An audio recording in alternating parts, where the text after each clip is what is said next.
हाँ तो बच्चों, ऑनलाइन क्लास में आपका स्वागत है। बच्चों, ऑनलाइन क्लास में आपको अध्याय 6 पढ़ाया जा रहा है।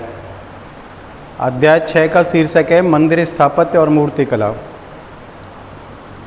आप ये पहले से ही जानकारी लेते आ रहे हैं। स्थापत्य कला, मैंने आपको बताया भवन निर्माण की कला को स्थापत्य कला कहते हैं या वास्तुकला कहते हैं। और मूर्ति कला के विषय में मैंने आपको बताया किसी भी कृत्रिम या प्राकृतिक उपादानों को लेकर, जैसे सोना, चांदी, लोहा, तांबा, पीतल, लाख, मोम, हाथीदांत, लकड़ी, मिट्टी, पत्थर, इनको इनके स्वभाव के अनुसार सांचे में डालकर, गढ़कर, पीटकर, ठोककर जिन आकारों का निर्माण किया जाता है उन्हें मूर्ति अथवा मूर्ति कला के नाम से जानते हैं। और ये मंदिर है, वो मंदिर स्थापत्य कला में ही आते हैं, भवन निर्माण की कला में ही आते हैं। अभी भी यदि आप कहीं बड़े बुजुर्गों के पास बातें सुनते होंगे तो कहते होंगे कि अपने यहाँ जो मकान बनवाया जाता है उस मकान को थोड़ा वास्तुशास्त्र के अनुसार, वास्तुकला यानी स्थापत्य कला, भवन निर्माण की कला के अनुसार यदि बनवाया जाए तो वो ठीक रहता है। काफ़ी मंदिरों के विषय में आप चर्चा में सुनते होंगे कि वो वास्तु दोष के कारण नष्ट हो गया, गिर गया, या वास्तु दोष के कारण उस मंदिर में या उस भवन में अधिक समय तक आदमी नहीं रह सका। ये रीजन होते हैं। तो इन्हीं रीजनों को ध्यान में रखते हुए इन मंदिरों का जो निर्माण किया गया था वो उसी वास्तु के अनुसार, उसी स्थापत्य के अनुसार, उसी कला के अनुसार किया गया था। जैसे मंदिरों को जब निर्माण करते हैं तो मंदिरों में क्या होता है, सबसे पहले प्रवेश द्वार होता है। प्रवेश द्वार के बाद परिक्रमा होती है, फिर उसके बाद परिक्रमा के बाद सभा मंडप होता है, और सभा मंडप के अंदर चलते हैं जब गर्भगृह होता है, और गर्भगृह वह स्थान होता है जहाँ पर मूर्ति की स्थापना की जाती है, और शीर्ष भाग को चोटी कहते हैं, शिखर कहते हैं। इस प्रकार कुछ स्थापत्य या वास्तुकला के कुछ तरीके हैं, उन तरीकों के आधार पर निर्माण करना ही स्थापत्य कला या वास्तुकला कहलाती है। तो अपने यहाँ एलोरा, एलिफेंटा, खजुराहो, देलवाड़ा, रणकपुर, इस तरह के मंदिरों का निर्माण हुआ है। उन मंदिरों में अपन देखते हैं कि किस प्रकार उनका निर्माण हुआ, कैसे उनके अंदर क्या क्या चीज़ों को लिया, कितने भाग बनाए गए उस मंदिर के, उस भाग में कहाँ पर क्या लगाया गया, उनको मूर्तियों से अलंकृत किया गया, सजावट उनकी मूर्तियों शिल्पों के द्वारा की गई, और जो मूर्ति शिल्प हैं वो धार्मिकता से रिलेटेड या संबंधित बनाए गए। ऐसे अपन इनके अंदर छठे अध्याय के अंदर पढ़ रहे हैं अपन। तो देखिए, अपन पहले मैं आपको बता दूं, जैसे एलोरा गुफा मंदिर हैं, आपने पढ़े हैं अपनी चित्रकला में कि वो 34 गुफा मंदिर हैं, 3 धर्मों से संबंधित हैं, बौद्ध धर्म, हिंदू धर्म और जैन धर्म से संबंधित हैं। इसी प्रकार एलिफेंटा गुफा मंदिर है जो शिव धर्म से संबंधित या शैव धर्म से संबंधित हैं। इस प्रकार के मंदिरों के विषय में अपन यहाँ पढ़ रहे हैं। तो हम ठीक से नहीं जानते कि भारत में पूजा स्थल के रूप में मंदिर का निर्माण कब शुरू हुआ, अर्थात मंदिरों का निर्माण किसके रूप में किया है, पूजा स्थलों के रूप में। और उस समय मंदिर का उपयोग क्या था, मंदिर का उपयोग मतलब उसमें मूर्ति स्थापना थी या अपने धर्म के लिए थी या पूजा पाठ के लिए थी, ये था, ये इसका कोई पता नहीं है। अभी तक कोई अंदाजा ऐसा नहीं लगा पाए। मंदिर देवी देवताओं की पूजा करने और ऐसी धार्मिक क्रियाएं संपन्न करने के लिए भी बनाए गए होंगे जो पूजा कार्य से जुड़ी होती हैं। फिर आगे चलकर मंदिर महत्वपूर्ण धार्मिक और सामाजिक संस्थाओं के रूप में बढ़ने लगे, जैसा कि अनेक शिलालेखों के साक्ष्यों से पता चलता है कि इन शिलालेखों पर राजाओं द्वारा दिए गए बड़े बड़े धर्मदायों का उल्लेख मिलता है। हो सकता है अपन भी यहाँ अनुमान लगा सकते हैं कि ये मंदिरों का निर्माण मूर्ति पूजा या पूजा अर्चना के लिए, या हो सकता है बड़े लोग हैं ना, वो बड़े लोगों ने अपने मोक्ष प्राप्ति के लिए, अपने यशो गान के लिए इन मंदिरों का निर्माण करवाया हो। ऐसे मंदिरों में कालांतर में आवश्यकताओं के अनुसार अनेक मंडप, जैसे कि अर्ध मंडप बनाए गए ना, उनमें जो मंडप भी किस तरह के हैं, अर्ध मंडप है, महामंडप है, नाट्य या रंगशाला या रंग मंडप आदि जोड़ दिए गए हैं। मैंने आपको बताया कि वो मंदिरों का जो निर्माण किया गया, वो मंदिरों के निर्माण में कई भाग बनाए गए, कई स्थान बनाए गए। उन स्थानों में जैसे मंदिर में अपन प्रवेश करते हैं तो उसे प्रवेश द्वार कहते हैं। पहला जो परकोटा में जो पहले द्वार होता है उसे प्रवेश द्वार कहते हैं। प्रवेश द्वार के बाद जैसे परिक्रमा भी हो सकती है, परिक्रमा के बाद रंग मंडप भी हो सकता है, और रंग मंडप के बाद गर्भगृह हो सकता है, और गर्भगृह के बाद में जाकर मूर्ति स्थापित या वो मुख्य भाग हो सकता है जहाँ पर मूर्ति की स्थापना की गई हो। इस तरह के भागों में विभक्त करके इन मंदिरों का निर्माण किया गया है। मंडप आदि जोड़ दिए गए हैं। यह निश्चित रूप से कहा जा सकता है कि 10वीं शताब्दी तक आते आते भू प्रशासन में मंदिर की भूमिका काफ़ी अहम हो गई थी। तो ऐसे प्राचीन मंदिरों का अध्ययन अपन कर रहे हैं, जैसे प्राचीन मंदिर जहाँ एक और स्तूप और उनका निर्माण कार्य जारी था। अपन ने मौर्य काल में पढ़ा है स्तूप और स्तंभों का निर्माण। स्तूप किसे कहा गया? स्तूप गोल गुंबदाकार भवन को स्तूप कहा गया है। उनका निर्माण क्यों किया? धर्म प्रचार प्रसार के लिए किया, वह मोक्ष प्राप्ति के लिए आदमियों ने किया था या करवाया था। उनका निर्माण कार्य जारी रहा। वहीं दूसरी ओर सनातन हिंदू धर्म के मंदिर और देवी देवताओं की प्रतिमाएं भी बनने लगी थी। सनातन धर्म कौन सा होता है? हिंदू धर्म। हिंदू धर्म के मंदिर और देवी देवताओं की प्रतिमाएं भी बनने लगी थी। प्रतिमाएं, अब यहाँ मूर्तियों के स्थान पर जो नाम आ रहा है प्रतिमाएं, ये प्रतिमाएं वे होती हैं जो धार्मिकता से संबंधित होती है, उन्हें प्रतिमा कहते हैं, और जन सामान्य से संबंधित उन्हें मूर्ति कहते हैं। अक्सर मंदिरों को संबंधित देवी देवताओं की मूर्तियों से सजाया जाता था। अर्थात जैसे मान लो शिव मंदिर को बनाया तो वहाँ शिव परिवार की मूर्ति को बनाया गया। अगर उसे वैष्णव मंदिर बनाया गया तो विष्णु परिवार से संबंधित मूर्तियों को बनाया गया। वहाँ पर पुराणों में उल्लेखित कथाएं सनातन धर्म की आख्यान प्रस्तुतियों का हिस्सा बन गई। हर मंदिर में एक प्रधान या अधिष्ठाता देवता की प्रतिमा होती थी। प्रधान मूर्ति कौन सी? जो उस मंदिर को जिस नाम से जाना जाता है उसकी मूर्ति को प्रधान मूर्ति के रूप में उसे गर्भगृह में स्थापित की जाती थी। अधिष्ठाता देवता की प्रतिमा होती थी। अधिष्ठाता का मतलब मुख्य मूर्ति। मंदिरों के पूजा गृह 3 प्रकार के होते थे। मंदिरों के जो पूजा गृह होते थे वो 3 प्रकार के, जैसे अपन अजंता में पढ़ा है ना कौन कौन से, वो चैत्य और विहार। इस प्रकार यहाँ मंदिरों के गर्भगृह 3 प्रकार के होते हैं। संदर किस्म के, जिसमें प्रदक्षिणा पथ होता था। प्रदक्षिणा पथ का तात्पर्य होता है परिक्रमा होता था। निरंतर किस्म, जिसमें प्रदक्षिणा पथ नहीं होता था, मतलब जिसके परिक्रमा नहीं होती थी, उसे कहते थे निरंतर। सर्वतोभद्र, जिसमें सब तरफ से प्रवेश किया जाता था, उसे सर्वतोभद्र कहा जाता था। जैसे अब मैंने आपको मौर्य काल में बता दिया होगा कि सर्वतोभद्र मूर्ति किसे कहते हैं। सर्वतोभद्र मूर्ति वह होती है जिसके आधार को छोड़कर उसे चारों तरफ से गढ़ा जाता है, उस मूर्ति को अपन क्या कहते हैं? सर्वतोभद्र मूर्ति कहते हैं। ऐसे ही यहाँ सर्वतोभद्र मंदिर कौन सा होता है? जिसके चारों तरफ से, जिसके चारों भागों में से किसी भी भाग से प्रवेश किया जा सकता हो, उसे कहते हैं सर्वतोभद्र मूर्ति। और जिसमें परिक्रमा नहीं होती उसे कहते हैं निरंतर, और जिसमें परिक्रमा होती है उसे कहते हैं संदर किस्म के मंदिर कहा गया। कुछ महत्वपूर्ण मंदिरों के विषय में अपन यहाँ जानकारी लेते हैं। जैसे मंदिर उत्तर प्रदेश में देवगढ़ तथा मध्य प्रदेश में ऐरण्य, नचना, कुठार और विदिशा के पास उदयगिरी में पाए जाते हैं। ये मंदिर साधारण श्रेणी के हैं, जिनमें बरामदा, बड़ा कक्ष, मंडप, पीछे पूजा गृह होता है। मतलब यहाँ पे क्या होता है? मंदिर के आगे की तरफ बरामदा एक बड़ा कक्ष होता है, मंडप जिसको कहते हैं मंडप होता है, और पीछे पूजा गृह होता है। पूजा गृह का मतलब वो आलया। कौन सा आलया? जिसमें मुख्य जो मूर्ति है या अधिष्ठाता की मूर्ति है, उस मूर्ति की स्थापना की जाती है, उसे कहते हैं अपन आलया। उसकी जगह आलया कहते हैं, पूजा गृह कहते हैं। पूजा गृह बने हुए हैं। हिंदू मंदिर का मूल रूप किस प्रकार के हिंदू मंदिर बने थे? हिंदू मंदिर निम्न भागों में निर्मित होता था। जैसे पहले गर्भगृह, मैंने आपको बताया था गर्भगृह वह भाग होता है जिस भाग में मुख्य अधिष्ठाता मूर्ति अथवा जिस मंदिर का निर्माण हुआ है और उस मंदिर को जिस नाम से जानते हैं उसकी मूर्ति की स्थापना जहाँ की जाती है उसे गर्भगृह कहते हैं। जो प्रारंभिक मंदिरों में एक छोटा सा प्रकोष्ठ होता है, आड़ा की तरह वो करे अपने, मतलब किसकी तरह? आड़ा की तरह, जिसमें अधिष्ठाता मूर्ति की स्थापना की जाती है, उसे कहते हैं गर्भगृह। उसमें प्रवेश के लिए एक छोटा सा द्वार भी होता है जिसको प्रवेश द्वार भी कह सकते हैं। लेकिन समय के साथ साथ इन प्रकोष्ठ का आकार बढ़ता गया, मतलब समय के प्रभाव से। मतलब ये छोटे दरवाजे बनवाने का या प्रवेश द्वार छोटा बनाने के पीछे भी कारण हो सकता है। कारण ये था कि जब हम मंदिर में प्रवेश करें या कोई साधारण व्यक्ति या कोई आदमी मंदिर में प्रवेश करे और पूजा गृह में प्रवेश करे तो वो झुककर प्रवेश करे, जिससे कि उसमें विनम्रता आए।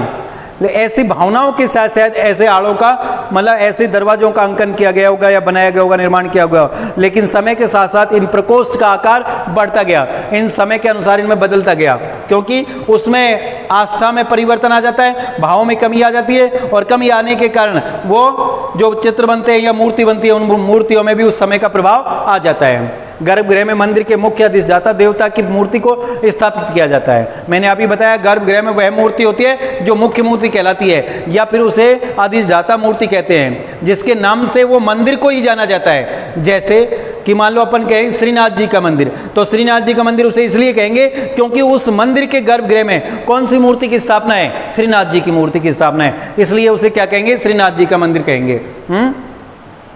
और यही अधिकांश पूजा पाठ या धार्मिक क्रियाओं का केंद्र बिंदु होता था, अर्थात वहीं पर जाकर आदमी पूजा पाठ किया करता था। उसके आगे जो सेकंड भाग होता है उसे कहते हैं मंडप, या मंदिर का प्रवेश कक्ष कहते हैं। और वो मंडप वह होता है जहाँ पर क्या है, पूजा पाठ किए जाते हैं या हरि कीर्तन वगैरह किए जाते हैं या सभा बैठी जाती है, उसे कहते हैं मंडप, जो कि काफ़ी बड़ा होता है। इसमें काफ़ी बड़ी संख्या में माने भक्तगण इकट्ठा हो सकते हैं। मैंने आपको बताया कि जैसे यहाँ अगर भक्ति करनी है तो भक्ति करने के लिए वो जो लोग इकट्ठे होते हैं, भक्तगण इकट्ठे होते हैं, वो आराम से बैठ सकते हैं, उसे मंडप कहते हैं। इस मंडप की छत आमतौर पर खंभों पर टिकी होती है। वो सही है कि मंदिर के बाहर जो बरामदा होता है वो बरामदा किस पर टिका होता है? वो खंभों पर टिका होता है, इस तरह का बनाया गया।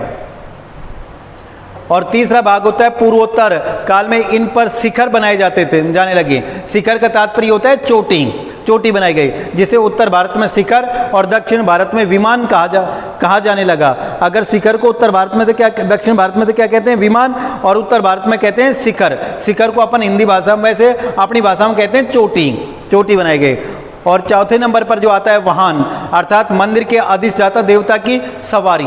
सवारी का तात्पर्य किस वाहन पर बैठता है, कौन सा वाहन उसका प्रतीक है। जैसे चूहे के लिए कौन है? चूहा, नहीं वो गणेश जी के लिए चूहा, गणेश जी के लिए वाहन कौन सा है? चूहा। इस तरह के वाहन बनाना।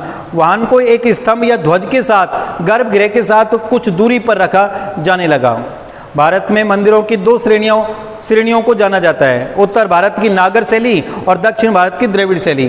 नागर वास्तु शैली, अब नागर वास्तु शैली क्या है? ये नागर वास्तु शैली जो चंदेल वंशीय राजपूत राजाओं के द्वारा, मतलब ये 9वीं से 12वीं सदी के मध्य विकसित हुई थी, ये नागर वास्तु शैली। और ये द्रविड़ शैली है, ये देशज शैली है। ये नागर वास्तु शैली और दूसरी शैली दो शैलियों के समन्वय से विकसित हुई है, उसे द्रविड़ शैली कहा गया है।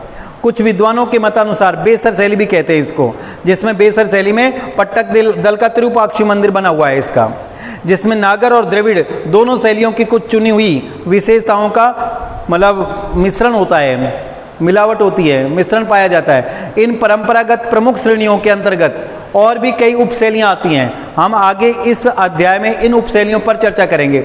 जैसे मैंने अपन बताया द्रविड़ शैली बताया, और ये क्या नाम है, नागर शैली बताया। नागर के बाद बेसर शैली हुआ, बेसर शैली के बाद जैसे गुर्जर प्रतिहार शैली हुई। ये कुछ लोक कला शैलियाँ और विकसित हुई थी, उन शैलियों के विषय में भी आगे अपन अध्ययन करेंगे।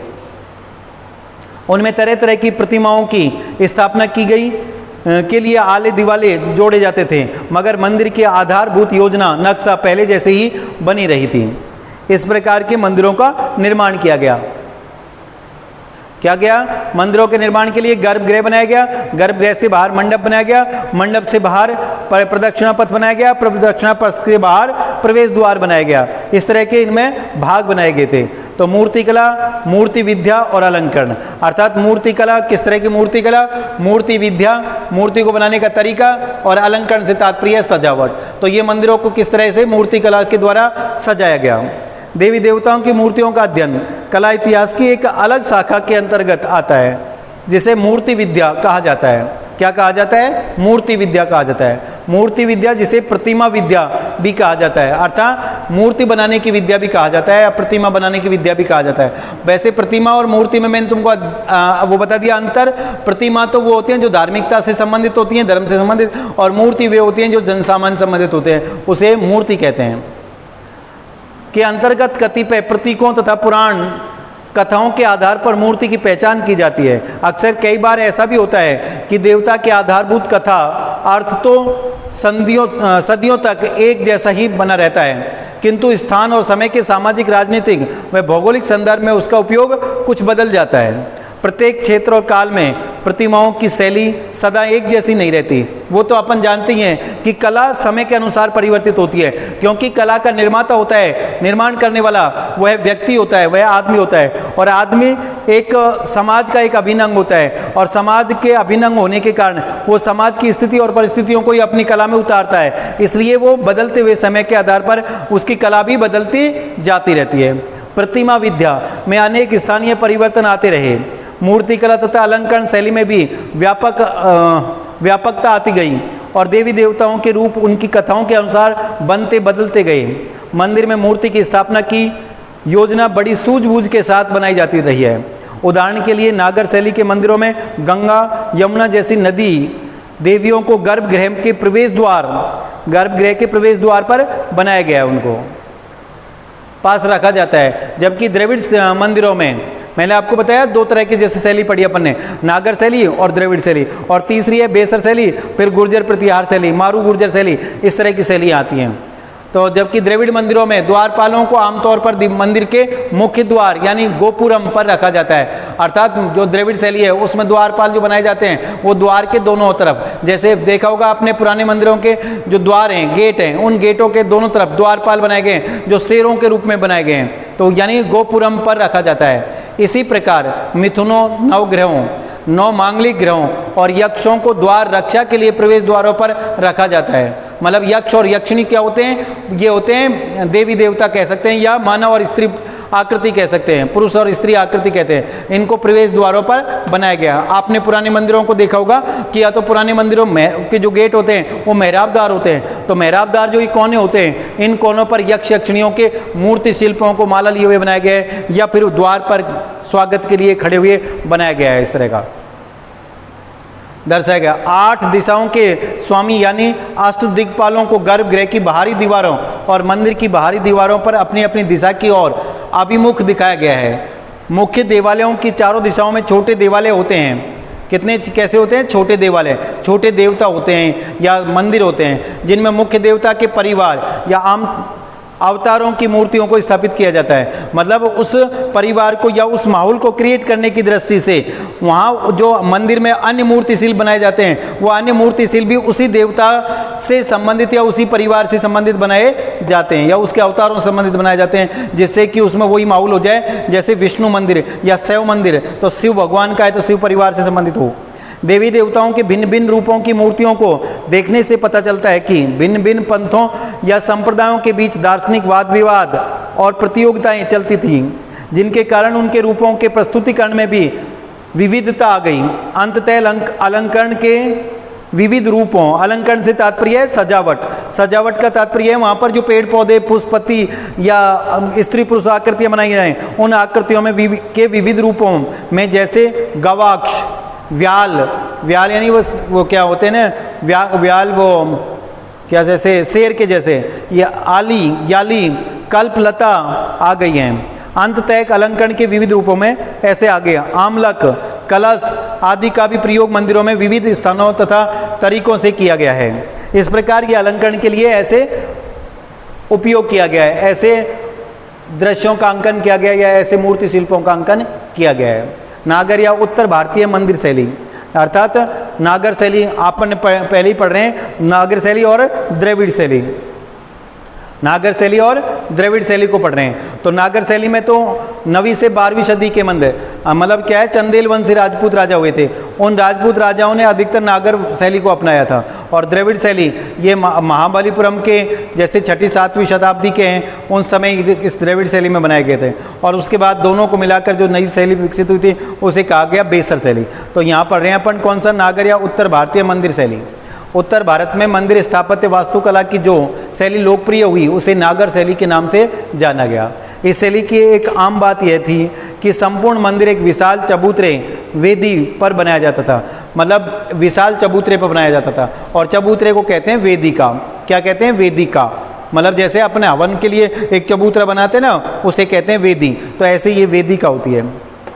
और उस तक पहुंचने के लिए सीढ़ियां होती थी, वहाँ तक उस जगह तक पहुंचने के लिए क्या बनाई जाती थी? सीढ़ियाँ। आमतौर पर इन मंदिरों में दक्षिण भारतीय या द्रविड़ शैली के विपरीत कोई 4 दीवारी या दरवाजे नहीं होते। मंदिर में एक घुमावदार गुंबद होता है जिसे शिखर कहा जाता है, चोटी कही जाती है।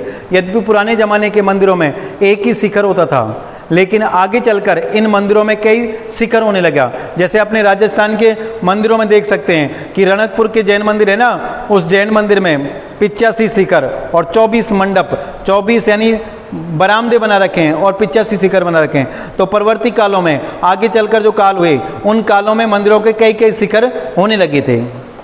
मंदिर का गर्भगृह हमेशा सबसे ऊंचे शिखर के एकदम नीचे बनाया जाता है। मतलब जो मुख्य शिखर होता है ना, सिर्फ वो मंदिर का बिल्कुल मध्य का भाग, उस मध्य के भाग जो शिखर होता है, उस शिखर के नीचे जो मूर्ति बनती है, वो मूर्ति होती है प्रधान मूर्ति या अधिष्ठाता मूर्ति कहते हैं उसको। अधिष्ठाता मूर्ति की स्थापना की जाती है। नागर मंदिर उनके शिखरों के रूपाकार सकल के अनुसार कई उप श्रेणियों में विभाजित किए जा सकते हैं। भारत के भिन्न भिन्न भागों में मंदिरों के भिन्न भिन्न भागों को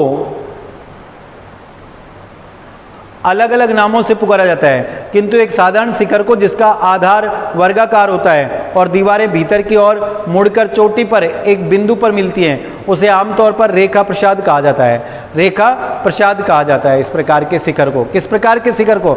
मतलब किसी एक साधारण शिखर को जिसका आधार वर्गाकार हो। आधार माने धरातल, वर्गाकार का मतलब है एक समान भुजाओं वाला। दीवारें, भीतरी दीवारों जो के हैं उनको मोड़कर चोटी पर एक बिंदु से जब मिला दिया जाए, उसे कहते हैं रेखा प्रसाद कहा जाता है। नागर जो वास्तुशैली है, उस वास्तुशैली में एक दूसरा प्रमुख वास्तु रूप है फमसाना किस्म के भवन है, जो रेखा प्रसाद की तुलना में अधिक चौड़े और ऊंचाई में कुछ छोटे होते हैं। इनकी छतें अनेक ऐसी शिलाओं की बनी होती हैं जो भवन के केंद्रीय भाग के ऊपर एक निश्चित बिंदु तक सफाई से जुड़ी होती हैं, जबकि रेखा प्रसाद सीधे ऊपर उठे हुए लंबे गुंबदों की तरह दिखाई देते हैं।